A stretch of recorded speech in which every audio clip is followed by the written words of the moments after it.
नमस्कार। आज पहुंचे हैं बिलसी तहसील क्षेत्र के गांव गुदनी और हमसे बात करने के लिए मौजूद हैं आयुर्वेदाचार्य आचार्य संजीव रूप जी। से जानेंगे सर, लगातार बुखार का प्रकोप बढ़ रहा है, लोग बुखार की चपेट में, क्या सावधानी होनी चाहिए?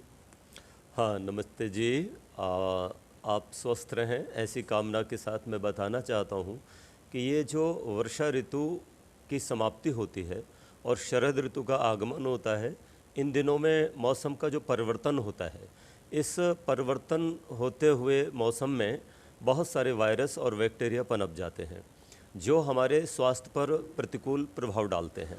हमारी सबसे पहले तो जो इम्यूनिटी पावर है वो वीक हो जाती है, कमज़ोर हो जाती है, जिसको हम रोग प्रतिरोधी क्षमता कहते हैं।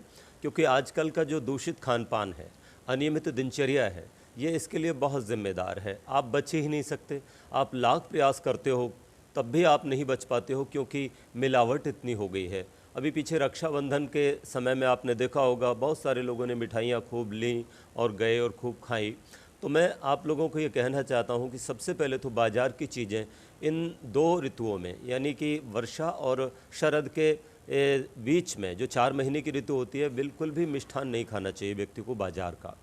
दूसरा प्रयास ये करना चाहिए कि इन दिनों में व्यक्ति को गिलोय नीम पर अगर चढ़ी हुई मिले तो और भी अच्छा है, और तुलसी का इस्तेमाल प्रतिदिन करें। हल्का सा बुखार अगर दिखाई देता है तो महासुदर्शन घनवटी, गिलोय की और तुलसी की गोलियां आप सुबह 4-4 घंटे बाद 2-2 गोलियां लेते रहेंगे।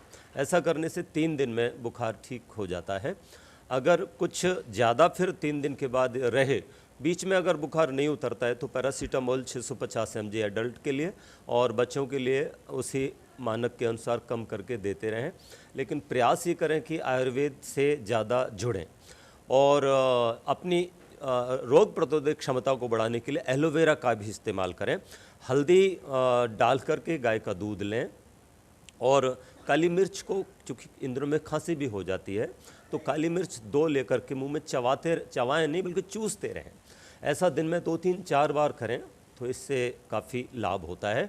और फिर भी सीबीसी करा लें 2-3 दिन बाद, अगर फीवर नहीं उतरता है तो। लेकिन घबराएं बिल्कुल नहीं, क्योंकि वायरल बुखार में भी प्लेटलेट्स गिरते हैं और 80,000 तक आ जाते हैं। नॉर्मल है, कोई चिंता की और घबराहट की बात नहीं है। अगर ऐसा है तो फिर बकरी का दूध है, पपीते के पत्तों का उबाल करके रस है, गिलोय के साथ उबाल लीजिएगा, उसका सेवन 4-5 दिन कर लीजिएगा। 4-5 दिन बकरी का दूध सुबह को पी लीजिएगा।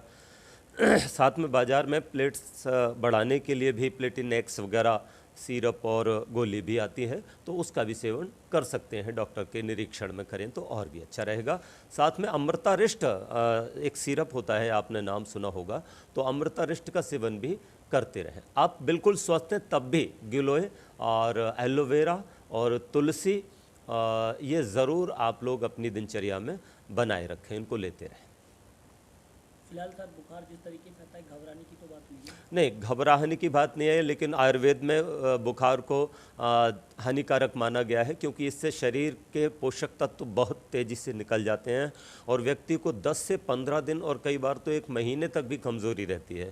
तो कमज़ोरी बराबर बनी रहेगी तो भारी काम करना, यातायात में ज़्यादा जाना करना, भारी वज़न उठाना, ये सब बिल्कुल ना करें, कम से कम 20-25 दिन तक। और एक मल्टीविटामिन कैप्सूल या ताकत का कोई कैप्सूल, जैसे न्यूरोकाइन गोल्ड हो सकता है, या कोई भी आप लोग ताकत का ले सकते हैं। बहुत बहुत धन्यवाद। तो आप सुन रहे थे आयुर्वेदाचार्य आचार्य संजीव रूप जी को, जिन्होंने बुखार से बचने के कई तरीके बताए और स्वास्थ्य संबंधित जानकारी दी। तमाम खबरों के लिए बने रहिए। धन्यवाद।